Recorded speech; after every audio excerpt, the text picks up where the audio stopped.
Alright, ladies and gentlemen, we are back. Now, it's been a while since I posted any videos because I've been on a trip. I went to California, a bunch of things were going on, Thanksgiving, visiting family, helping other family members pick out a new house because they're moving soon. Anyway, it was, more than a week, and I was out, and unfortunately, I chose the time to do that just when Dominions 5 was releasing a new patch, and regrettably, I don't have time right now to go into deep detail, but the big news in this latest update, there were a bunch of small things, and I'll go over the patch in more detail at a later date, but it's already almost 9 o'clock right now.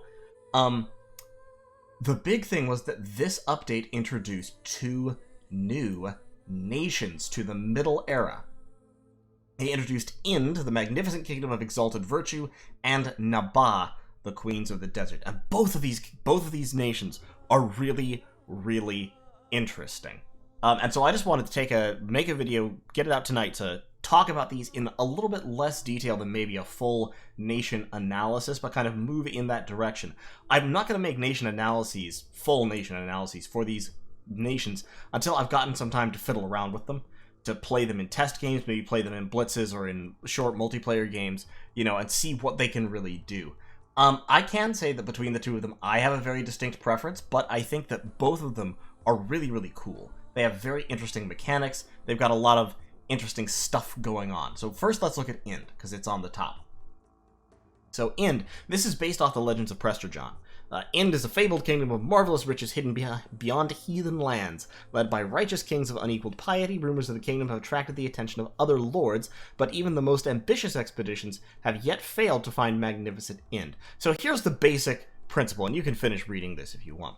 The basic principle is the capital, Ind itself, is this incredibly holy, sacred place.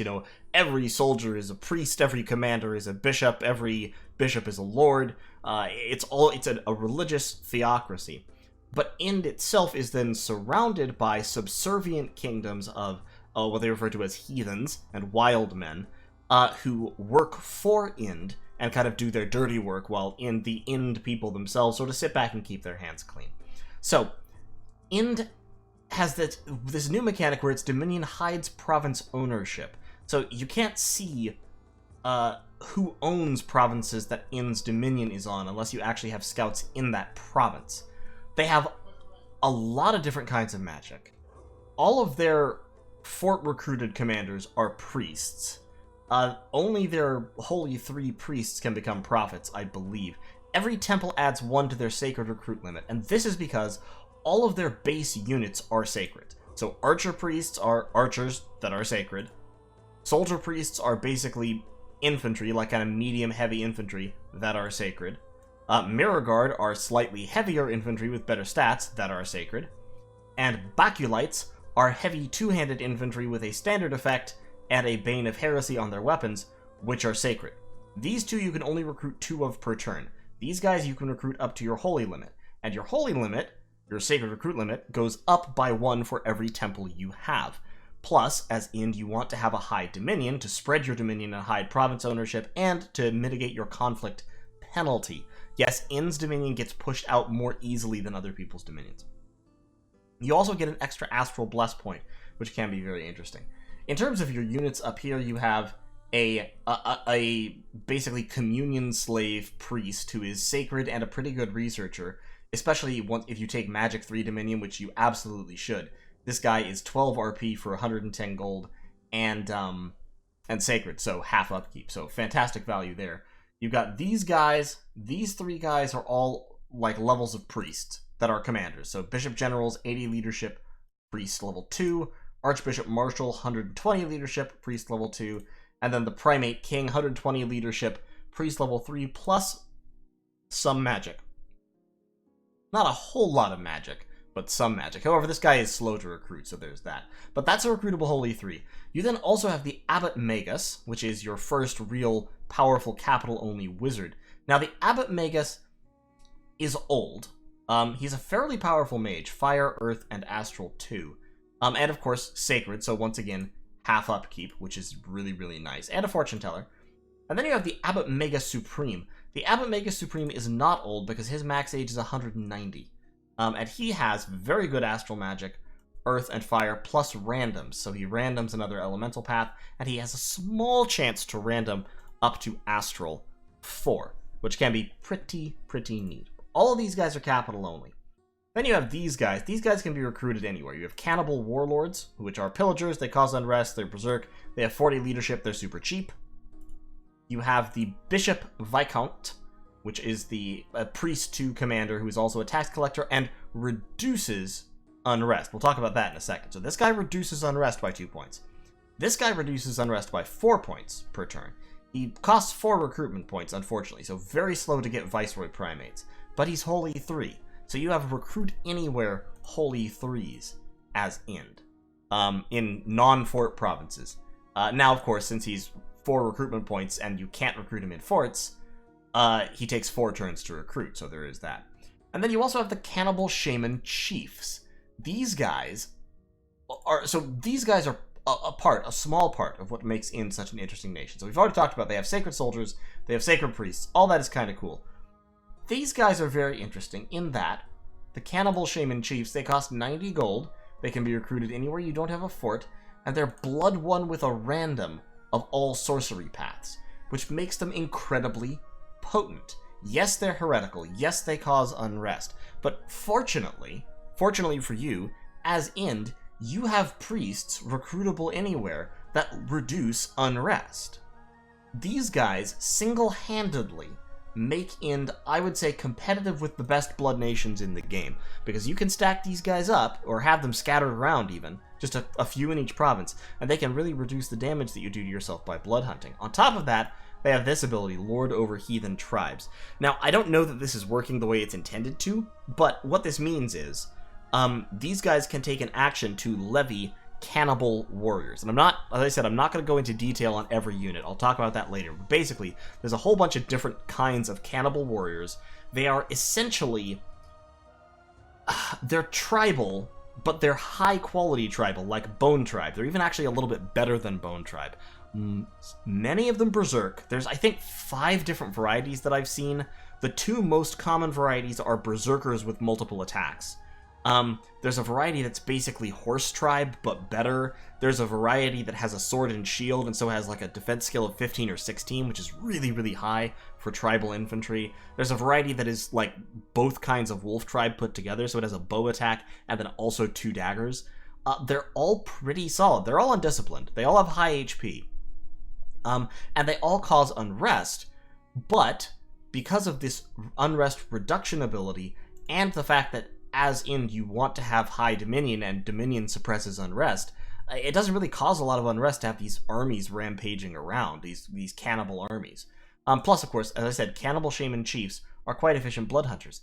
But you're not even going to be using Cannibal Shaman Chiefs as blood hunters most of the time, because you have all these sites at your capital, by the way, but because of this, when you build forts as Ind in different provinces, you get different unit types. If you build them in fields or plains or some mountains, you get access to what are essentially hoburgs, Piconyi, or basically the Lady Knights of Femini are actually basically middle-aged man units. They have a heavy infantry unit with a shield. They have a knight unit that's very high in defense score, like defense score 19.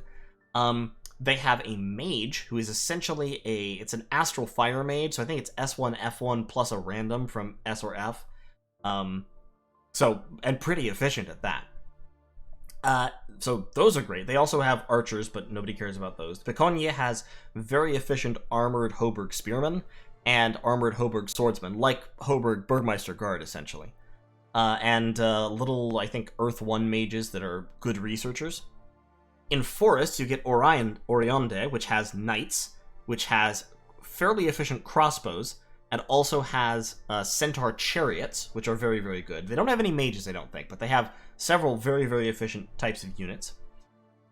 In caves and highlands, you get access to Cynocephalians, but these are not the independent Cynocephalians, no. As Ind, you have access to the tribes of Gog and Magog, and both Gog and Magog give you blood mages, more blood mages.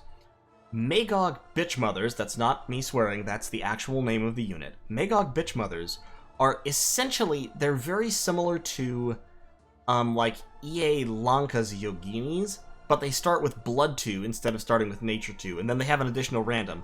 Plus, they're stealthy, and they have a stronger berserking chassis. They're very good. They're slow to recruit, and they cost, I think they're slow to recruit, and they cost, like 250 gold or something like that, something of that kind.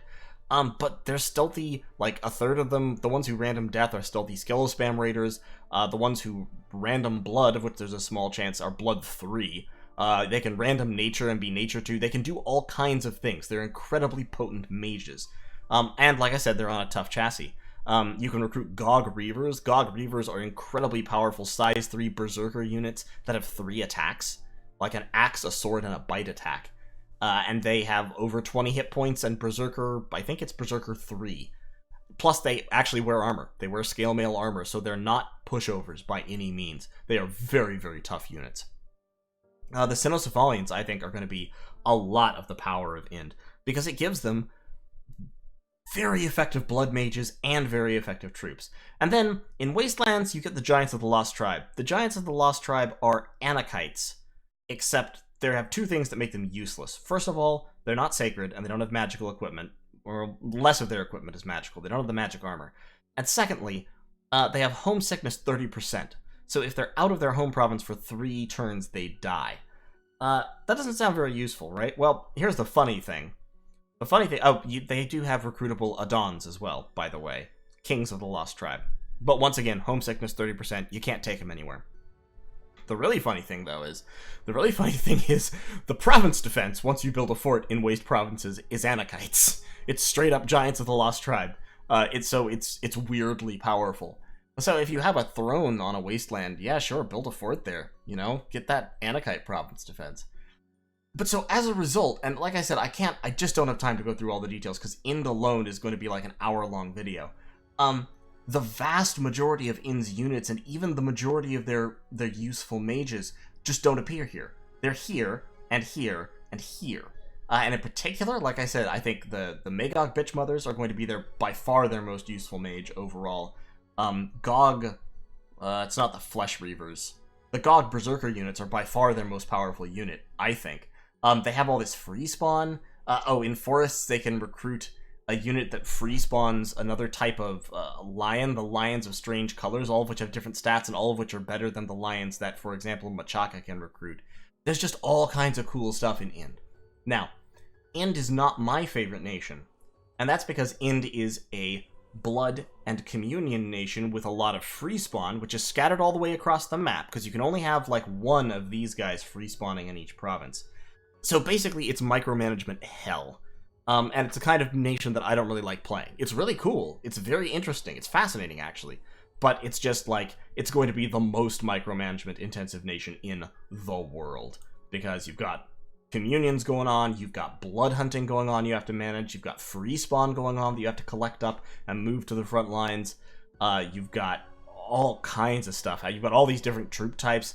Honestly, I think if you're a good Dominions player, by which I mean a Dominions player who has the time and patience to sit down and work through every turn with that kind of determination, I think Ind is a fantastically powerful nation. I'm just not that person. I don't have that kind of patience. So, there's that. In terms of gems, the Sublime Palace means you are always Order 3 in your capital, no matter what. You get Astral and Fire from that, you get Astral from the Great Mirror, you can also Scry from the Great Mirror. You get Earth from the Onyx Court, you can send people in there for combat training if you want to, it's slow, I wouldn't do it. And then you have the Fountain of Youth, which gives you water and slows down aging by 50%, so all your old mages can hang out in Ind and not die for a while. So Ind has all kinds of cool stuff going on. Not my kind of nation, but definitely one that is fascinating to look at and talk about, and will be fascinating to play. And then you have Naba, the Queens of the Desert.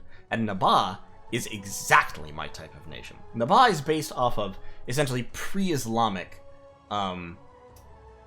Arabic mythology, more or less. I don't want to sound like I don't know a lot of this mythology, to be honest, so I don't want to try and sound like I'm more knowledgeable about it than I am. But it's based off the mythology of the Jinni, the desert spirits, essentially.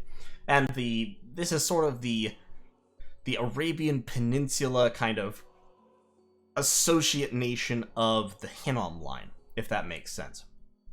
So you've got humans. You've got some humans. They're pretty standard for... They're actually almost more like early age units. Like the Nabian soldiers here, relatively low prot. Nabian light infantry are effectively just Beritian or Phaeacian light infantry. And you've got Nabaean desert warriors, which are undisciplined skirmishers. They do have short bows and they're very cheap, but they only have 3 prot and relatively low defense skill, so not fantastic. They do have a very high quality attack, but pretty bad, I would say. You have these Nabaean camel riders, which are fascinating units. You can recruit them outside of forts.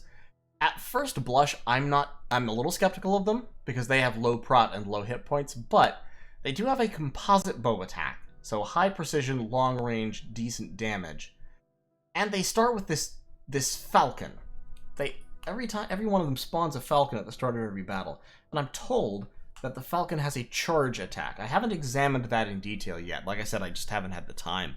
But if the falcon does have a charge attack, then that makes for a very interesting combination, because the camel riders can kind of sit back and shoot their bows, while the falcons charge in and distract enemy archers or peck at enemy infantry to break them up and slow them down.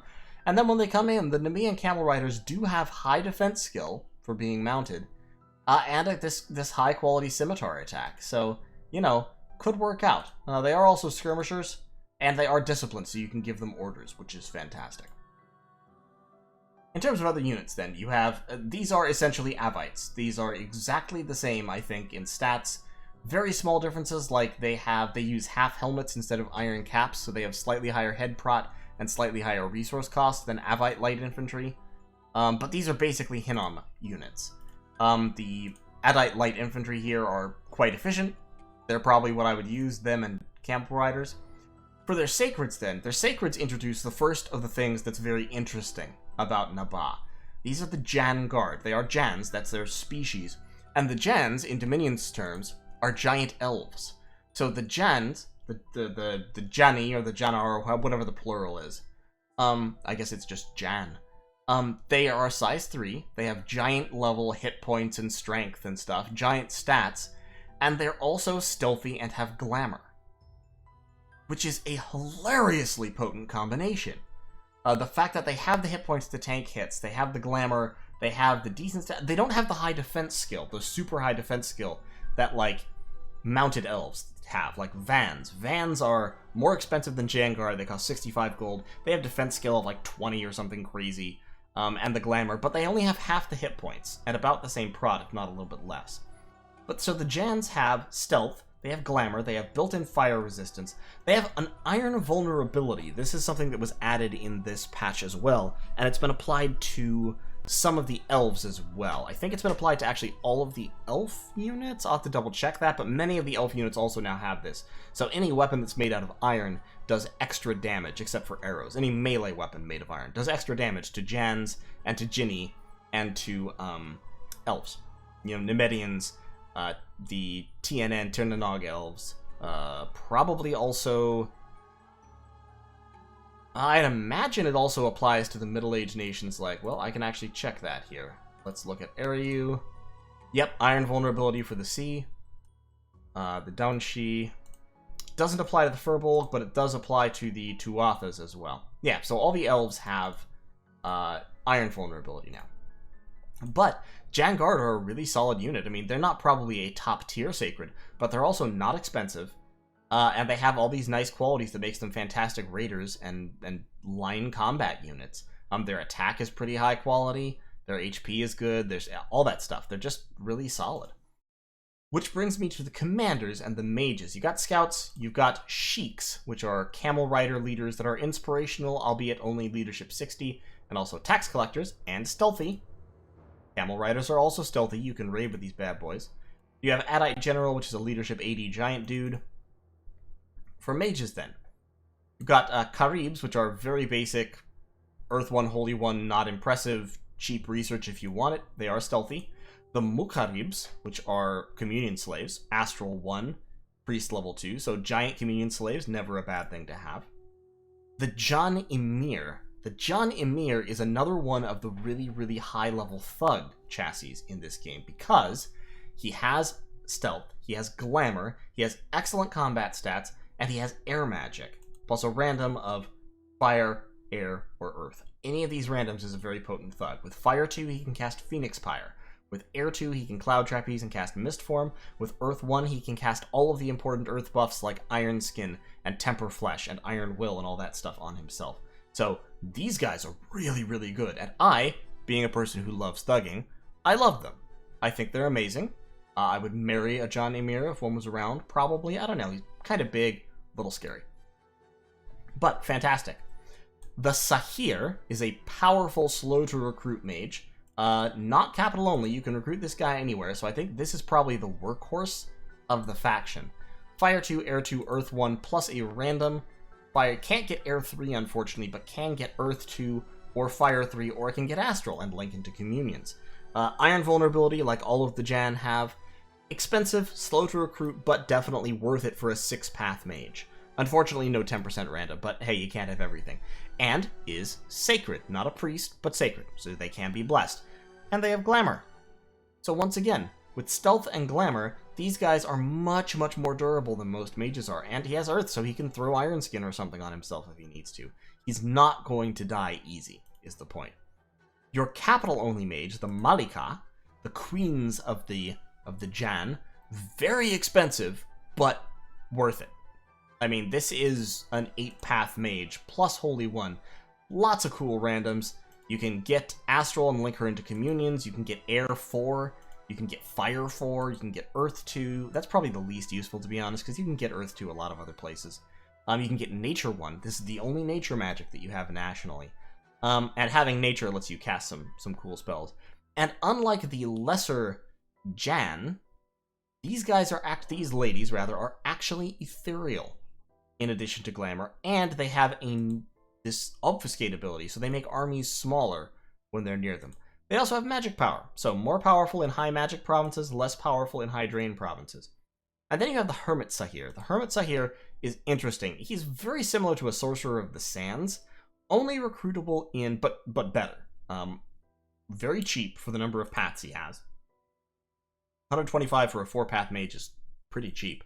Only recruitable outside forts, so it's going to take 4 turns to recruit each one. You just have to build a lab and start recruiting Hermit Sahir, and you won't get many, but stealthy human 4-path mage is a pretty good look, and it comes with a Hin bodyguard. A Hin is a summonable unit. It's essentially an ethereal, invisible jaguar. It's pretty powerful, and it has a heat aura, so it sets people on fire over time. It does, fatigue damage, all that stuff. So all of this is really neat. Like, this is a pretty solid nation all by itself. The Mukharibs for communion slaves. You can form small communions using the Sahir. You can pull out the Malika for big battle magic, and you have the Jan Emirs to thug. You also have great paths for thugging. Earth, fire, air, and astral. All that stuff makes for great thug items. Plus, you got these guys who can sneak around causing havoc, while these guys sneak around causing havoc, with these guys backing them up and sneaking around and causing havoc. It's all pretty fantastic. But that is not all, because you have a whole bunch of national summons. You can summon Fire 2, Air 2 commanders, which are unseen. This is a new ability. It means they're ethereal and they're invisible until someone hits them when they become visible. So being invisible means that you have -10 to hit them, which makes them very, very hard to fight unless you have Spirit Sight or some other way of seeing invisibility. You can summon Jinn Warriors to summon 3 versions of that aren't commanders but have armor and magic weapons. You can summon the Hinun, which are those ethereal jaguars or ethereal hyenas, I guess, rather. Yeah, strange dogs with burning eyes. They're invisible hyenas that I was talking about. You can summon the Huri, which are air nature mages with seduction. You can summon the Marids, which are incredibly powerful, actually. The Marid, this is level 8. Marids have basically every elemental path at like 3 or 4. They're, for the cost, I'm willing to say I think they're one of the most powerful summons in the game. Now, like I said, they come pretty much at the end of the game, because they come at Conjuration 8. They cost 66 fire gems, which really isn't all that much for what they do. And they give you every elemental booster, they give you every elemental spell, pretty much. They are amazingly powerful. And then you also have a couple of blood summons that you'll probably never use. You could summon Afarit, or Ifrits, which are basically just Jinn but slightly more powerful. And then you could summon Shaitan, which is a blood mage, a blood fire air mage.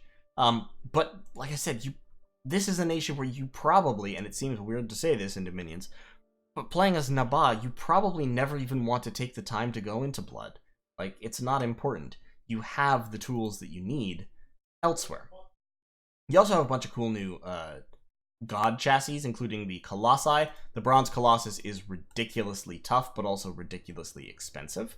So, sort of hilarious there. 25 prot, resistance to all normal forms of damage, plus all elements and poison, and is inanimate, and basically this thing doesn't die, but it costs all your points. So, you know, there's that. You can get the Divine Glyph or the Golden Idol if you just want a cheap immobile chassis.